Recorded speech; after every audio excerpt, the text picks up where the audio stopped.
देखिए हमारे साथ इस वक्त संजय गोयल जी जुड़ रहे हैं, हम उन्हीं से बात करते हैं क्योंकि लगातार संजय गोयल जो यहाँ के विधायक हैं उनके क्षेत्र में ऐसी घटना होती है, लेकिन वो लगातार परिवार के साथ संपर्क में हैं।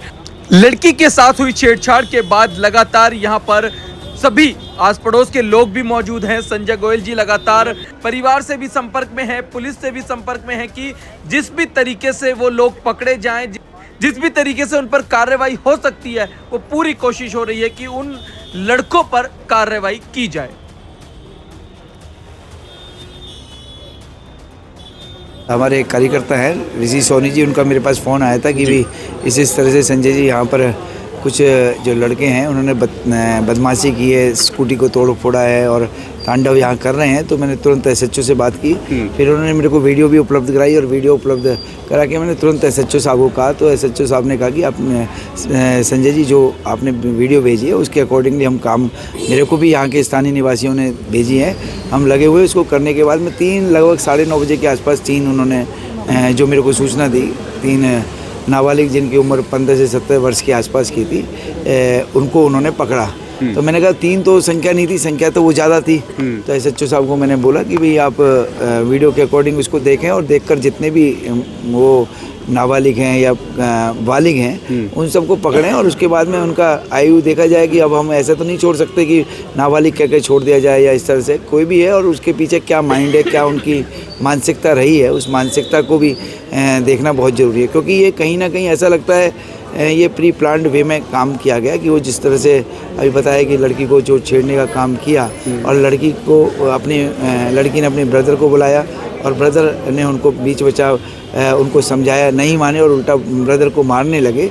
ये बहुत बड़ी शर्मनाक बात है दिल्ली के लिए और मैं समझता हूँ कि ऐसे लोगों को जो असामाजिक तत्व है 100% बिहाइंड द बार होने चाहिए और उनको पता लगना चाहिए कि किस तरह से दिल्ली में यदि रहना होगा तो दिल्ली के कायदे कानून में रहना पड़ेगा। ये कोई क्या नाम है सराय नहीं है या कोई ऐसा क्षेत्र नहीं है जहां आप बदमाशी कर सकें। दिल्ली में स्थिति अब चेंज हो चुकी है और 100% जो हमारी बिटिया है जिसको इन्होंने परेशान किया है और बेटे को मारा है 100% कार्रवाई कराएंगे। और मैंने एसएचओ साहब, डीसीपी साहब सबसे बात करके और ऊपर तक कमिश्नर साहब तक ये केस है और क्योंकि यहाँ के स्थानीय निवासी खुद शाम को मिलने गए थे वहाँ पर और उन्होंने अपनी बात कही थी और कहा है। और क्योंकि पहली बार मेरे को तो कल ही संज्ञान में शाम को ही आया कि इस तरह की बात हुई है, क्योंकि जनरली मैं आता रहता हूँ यहाँ पे तो तब कभी कोई संज्ञान में बात नहीं आई, नहीं तो पहले ही इसका हम पुलिस से कहकर इसकी चर्चा करके और एक मतलब यहाँ व्यवस्था, कानून की व्यवस्था और थोड़ी मजबूत करवा पाते या वो जो व्यक्ति हैं जो इस तरह की या बच्चे हैं जो इस तरह की हरकत करते हैं उनको सजा दिलवा पाते हैं। पर गोयल जी इस वक्त तो यहाँ के लोग कह रहे हैं कि ये हालत है तो हम पलायन कर जाएंगे, हम मकान बेच के जाएंगे, डर तो इतना बन चुका लोगों के अंदर। ऐसा है जी, पलायन जिनको करना है वो जो हैं जिन्होंने असामाजिक तत्व हैं उनको करना पड़ेगा। ये शाहदरा विधानसभा है, आपको बता दें। पलायन जो है ना यहाँ से कोई जाने वाला नहीं है और जो इस मानसिकता से यहाँ शाहदरा विधानसभा में या दिल्ली में रह रहे हैं उनको यहाँ से जाना पड़ेगा। उस मानसिकता को, वो समय बदल गया है, वो समय कुछ और था पहले। अब समय दिल्ली में सरकार एक संवेदनशील सरकार है जिसको सबकी जनता के लिए कार्यरत है और इसीलिए अब जो चीज़ें संज्ञान में आएंगी, जैसे आपने देखा ना यूपी के अंदर किस तरह से सरकार चली, ऐसी दिल्ली में सरकार चलेगी आने वाले समय में। तो ये जैसे जैसे अब बातें हमारे को पता रखती जा रही है वैसे वैसे हमारी सरकार कार्यवाही कर रही है और अब देखिए तुरंत उनको पकड़ कर जो भागे हैं उनके ऊपर भी कार्रवाई करना। और लगातार मेरी भी एसएचओ साहब से आते हुए ही बात हुई थी तो मैंने कहा जी जितने भी लोग इसमें वीडियो में आ रहे हैं 100% उनको पकड़िए और पकड़कर बिहाइंड द बार करिए। उनकी इस तरह से नहीं चलने वाला शाहदरा और एसएचओ साहब ने भी कहा और अन्य अधिकारी भी नहीं चाहते कि इस तरह का आज एक बच्चे के साथ हुआ है। हर समय तो हर जगह पुलिस नहीं हो सकती, जब तक डर नहीं होगा प्रशासन का, कानून का डर नहीं होगा तो कानून का डर तो दिखाना पड़ेगा ना। और कानून का डर तभी होगा जब वो 100% सब अरेस्ट होंगे और बिहाइंड द बार होंगे।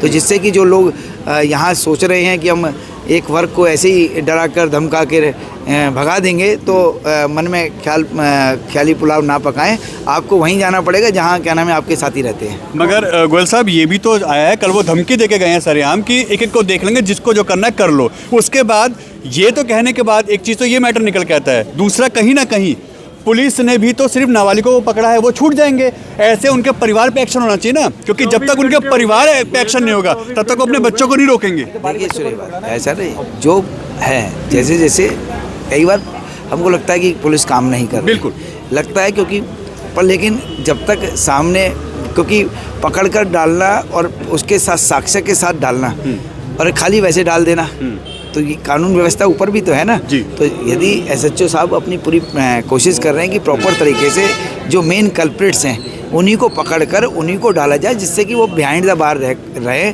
और जो दिल्ली में ऐसे असामाजिक तत्व हैं उनको भी एक संदेश मिले कि अब दिल्ली में समय चेंज हो चुका है, यदि रहना होगा तो तरीके से रहना पड़ेगा और सबका सम्मान करते हुए रहना पड़ेगा। प्रशांत गौतम जी, डीसीपी साहब तो कह रहे हैं कि एक्शन हो रहा है और आगे भी होगा, घबराए ना, मगर लोगों में तो डर है सर। देखिए बात बिल्कुल स्वाभाविक है। देखिए हम सब ऐसे लोग हैं, या बिहारी कॉलोनी में बड़े शांति प्रिय लोग रहते हैं और शांति प्रिय इतने हैं कि वो अहिंसा परमो धर्म इस मानसिकता के साथ में, जिन्होंने कभी किसी चींटी को मारने की भी नहीं सोचते, बिल्कुल सही बात, और इस तरह से रहते हैं, वो शांति प्रिय लोग हैं। और जैन समाज के बहुत सारे ऐसे लोग हैं जो हमेशा खाली ऐसे सिद्धांतों के साथ जीते भी हैं, और जीते हैं तो वो सोचते हैं कि सब अच्छे हैं। तो लेकिन अब यदि इस तरह की वो बदतमीजी इस तरह की करेंगे तो आने वाले समय में उनको क्या नाम है, अहिंसा जो हमारा एक प्रतीक है, वो ऐसे थोड़ी है कि वो प्रतीक है हम शांत रहेंगे,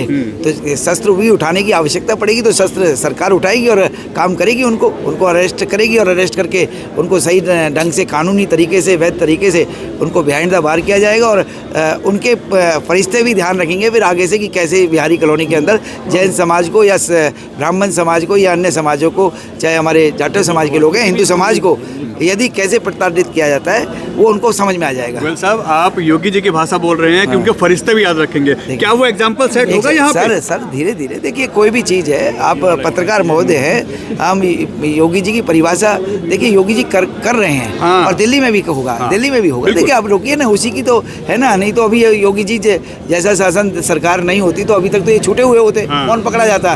3 तो पकड़े गए हैं ना आप ही के सामने, और कितनी देर में पकड़े गए? 2.5 घंटे में पकड़ लिए गए।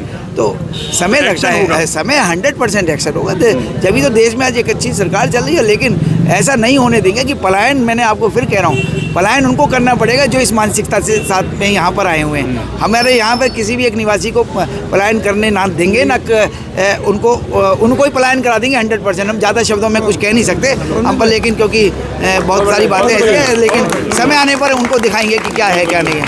वो हमारी सरलता को, सहजता को क्या नाम है, हमारी कमजोरी ना समझे। सहजता और सहजता जो है ना, जब चलती है ना अपने तरीके से, तो वो जो अच्छे बदमाश होते हैं ना, वो भी क्या नाम है, भीख मांगते हैं अपनी ज़िंदगी के लिए। देखिए